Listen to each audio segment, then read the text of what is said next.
Alright, so this is a test recording, a side-by-side test recording of the Quest Pro mouth tracking on the left and the Vive Facial Tracker on the right.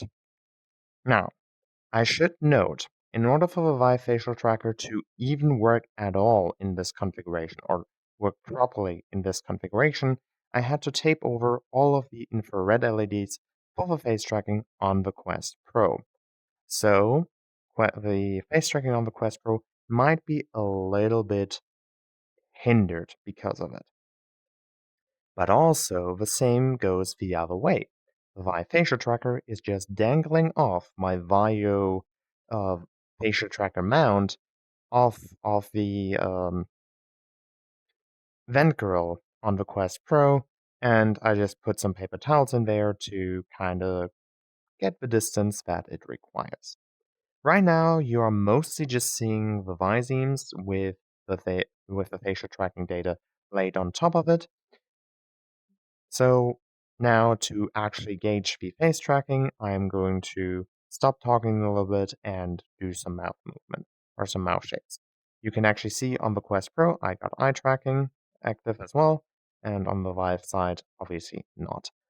Now, a little word on my setup. The Quest Pro is connected via Airlink to my 5 gigahertz router, and from there sends the data, obviously, over to my PC, where VRCFT then picks it up and sends it to the left VRCheck client. And the Vive Facial Tracker is plugged into my laptop, which is connected via LAN, and then sends the data for the Vive Facial Tracker is parsed on the laptop and sent via LAN to my PC to the right VRCheck client. Alright, with that out of the way, let me do some mouth shapes.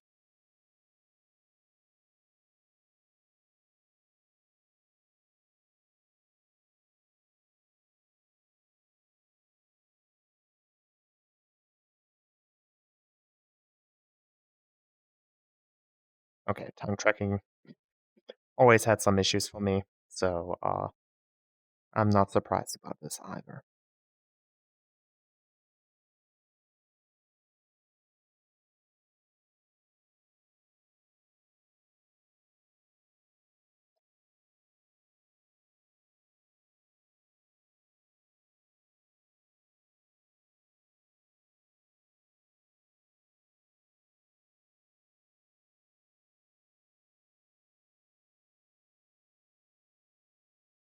Alright. And now let me turn off the face tracking, or turn off the Visemes, to show you how talking with each of them looks with just the face tracking.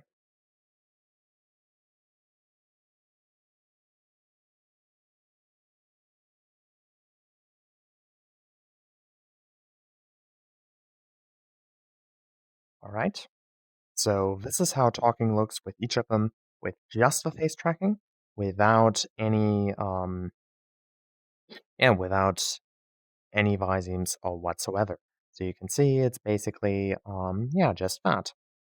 And now let me do some lip syncing to a song that I have in my head, so that you can gauge how that looks. In my experience, lip syncing usually looks a little bit more natural than actual like talking for some reason.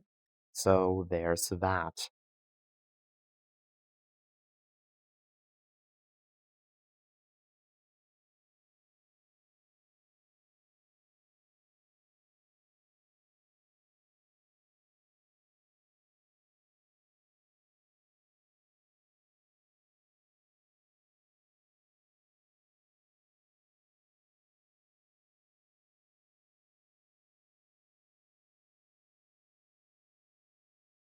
All right, that was that.